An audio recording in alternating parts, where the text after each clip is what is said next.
Hey everybody, Josh the RV Nerd from Bish's RV. One thing that I personally feel very strongly is that you purchase the RV dealership as much as you purchase the RV, because you can get that RV at so many different places, but not every place will take the same care of you. But how do you spot a good dealership if you've never had an interaction with one before? That's what I want to do today. I want to kind of go through and give you some tips that I feel can help arm you as a consumer to make sure that you're picking a dealership that is as good as the RV that you've chosen. Well, one of the first and I think most obvious ones that you can do right from the comfort of your couch or from the toilet, wherever you happen to be watching this video, is check their online review scores. Things like Google scores, Facebook maybe review scores, things like that. Those things really can't be faked. And the thing is, I don't know that you should necessarily expect perfect 5 out of 5 scores. Actually, me as a consumer, if I see someone has that high of a ranking, I get a little like, something doesn't add up here, because realistically, I think we all understand that nobody is necessarily perfect. But I think that if you find a place that is consistently ranking 4.4 out of 5 or higher, I think that that's a really, really strong indication that this is a place that more often than not does try to do their best to take care of customers in the face of adversity, because really, that's what we're talking about here. On the front side of the sale, it seems like almost any place you go to, it's all sunshine and roses. It's what happens when things don't go according to plan. That's when you find out who you're really dealing with, and some good social review scores can be an early indicator of what you might expect in that sort of instance. Another thing you could often do before you even start interacting with anybody at a dealership, whether it's by just driving through it or maybe cyber stalking some aerial photos or something they might have online, is count the number of service bays that the place has in relation to the number of salespeople that they have. And to find that out, you may need to call and kind of ask a couple questions. But what I think you want to look for here is roughly a 1-to-1 ratio of service people to salespeople. Or if you find a place that has more service people than salespeople, I think that's a very, very good sign of a place that more often than not is concerned with more than just getting the next one out the door. They're also making sure that they're taking care of people who have already purchased. It's not just, what's next? It's let's make sure we take care of people. Now, sometimes some of these places have like 80-foot, 90-foot long service bays, and that kind of counts as a double because you can have 2 big rigs in back to back or something like that. And so it can be a little bit hard to see. So another tip here is while you're interacting with, say, like a salesperson at a place, ask them to take their phone and just walk through the service department real quick and send you even just like a 20-second video without words, just so that you can actually see who's back there behind the scenes. Because the fact is, it's really the folks on the back side of the business that I think really, truly determine whether you do or don't have an overall positive experience. But the thing is, most people never have any sort of vision or exposure to that side of the dealership that they're working with. They just know that I'm looking at this trailer here and it's pretty and look at that price tag. So knowing what's happening on the back side of things, I think, is very important.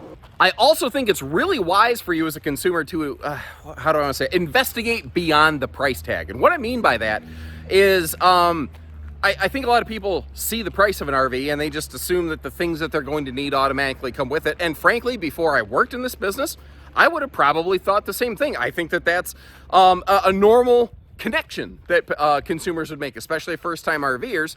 But having spent over 15 years in this business, I can tell you that is not often the standard operating procedure in this business. So one of the first questions to maybe ask is, what is included with that price? What do you get for the price of that RV? By that, I mean, does the RV include battery, propane? Does it include water hoses, sewer hoses, any of that stuff? Or is that all going to be additional a la carte? And every different dealership has a little bit different way around things. The goal that I think you need to work toward as a consumer is understanding what is your total cost of ownership. If you need to factor those things in on top of the price tag, that's fine, as long as you know ahead of time. If you get sucker punched with that stuff after the fact, that to me is a red flag that doesn't start to feel very well. If the salesperson that you're interacting with doesn't investigate your additional needs as a consumer, your experience level, the extra stuff you may need to help set you up to be successful, I think that that's maybe an indicator of either an individual salesperson that maybe just doesn't care, or maybe a kind of toxic culture at the local dealership that is focused more on just getting your business and not earning it the right way. And along with that total cost of ownership, I think a very important question to ask is, what is the total out the door price of this RV? Because a lot of places have this unbeatable, too good to be true price tag, and then they tack on thousands and thousands of dollars of additional fees. Things like, get ready packages, freight and shipping, thousands of extra dollars on top of the advertised sale price that they don't always tell you about up front. So I think as a consumer, a way that you can kind of work around and defeat that is you say, okay, what if I was paying in coffee can cash? What if I literally had one personal check left in my checkbook and I was going to write you one personal check to take that thing home today? What is the actual literal number that I have to write on that check, and I will never write you another check or pay you another cent after that to have that thing completed and I take it home? What is that number? And if a place won't tell you, I think that tells you something, actually. Kind of a hot take item that has not necessarily earned me any fans or favors within the industry, but something that I personally feel, especially as a first-time RVer, you don't know what you don't know, is ask the place that you're shopping, are they okay with you having a third party come in and inspect the RV, even a brand new RV, before you sign the bottom line? And as coincidence would have it, we've got some folks here from Discovery RV Services doing exactly that here at my home store right now. Each different store, I've really learned, is going to have different policies on this. Some places are going to be like, sure, yeah, we'll just pull it up and just have them send us a copy of the report, or not. We don't care. Just do whatever, and if it works, that's great. A policy that we've adopted, generally speaking, is we do obviously allow inspections, but we typically do require one of our techs hang out with the inspector because of a case of, one person ruins the nice things for everybody. We had somebody pencil whip an inspection with a bunch of flaws that weren't actually there so they could get their couple $100 of inspection money and then go home. So we do want to make sure someone's there. Not to mention, we really learned that allowed our tech who was with them to exactly know what to zero in on to get everything properly resolved for you. Then there's going to be some places that are like, No, you don't need to do that. Why do you need to do that? and if a place isn't willing to have somebody check something out, again, for me, that's a red flag. Because taking it away from RVs for a second, think of if you're going to buy a home, most of the time, if you're going to ask a bank for a loan, the bank is going to require, not even encourage, but require a home inspection before you spend lots and lots of money on an RV. Why should it be any different? Now, almost any dealership worth half a piece of salt is going to have some level of parts and service department. Again, asking your salesperson to go through and scan the place with their phone and send you some pictures or video or something like that, just so you can see that they actually do have that stuff. But would you believe there are still some manufacturers to this day that do not require their dealerships to have any level of service facility? That absolutely blows me away. I'm shocked that continues to be a practice that happens. It seems to be pretty limited, but it's shockingly still something that happens out there. But on that note, after you become a customer, especially with today's day and age of more and more remote, long distance business over the internet, over the phone, I would inquire before you put pen to the dotted line and ask what sort of remote support assistance facilities does your chosen dealership have, or potentially chosen dealership have? Do they have things like mobile service vans to at least take care of clients in a local radius? Do they have something like almost like telehealth, where you could almost like FaceTime with a technician who may be able to talk you through certain things just to help keep the RV in your driveway and out of the service center?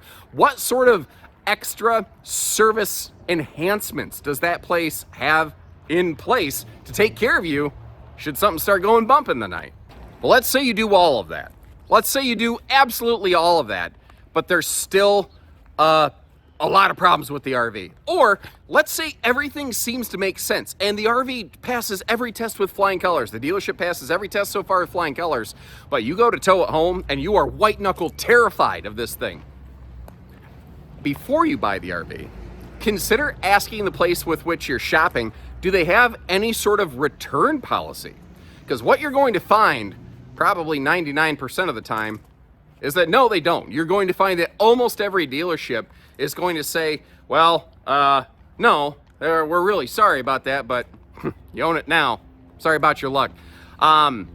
Very few places have a return policy, and I think it is very, very telling, the places that do that, because the thing is, if they sell you a new RV and they take it back, they have to resell that then as a used RV. And if they're willing to do that, if they're willing to take that punch in the teeth to take care of you, I think that says a ton about the place and the people that you're doing business with. That is a huge difference in the culture of that place from the very top level all the way down. So I hope you appreciate this today. I hope you appreciate how we didn't set out today to sell you a single thing, just to help educate you and almost help protect you as consumers to know, learn how to shop for an RV and not just necessarily pick an RV out. And if you appreciate that, hit that subscribe button. And I think that it'd be really cool if we saw this video get shared around various social groups. I think that could do a lot of people a lot of good here.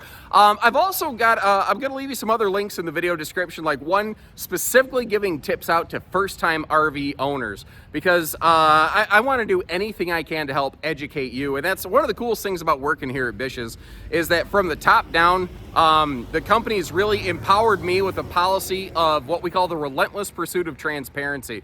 It doesn't have to be comfortable, it just has to be true.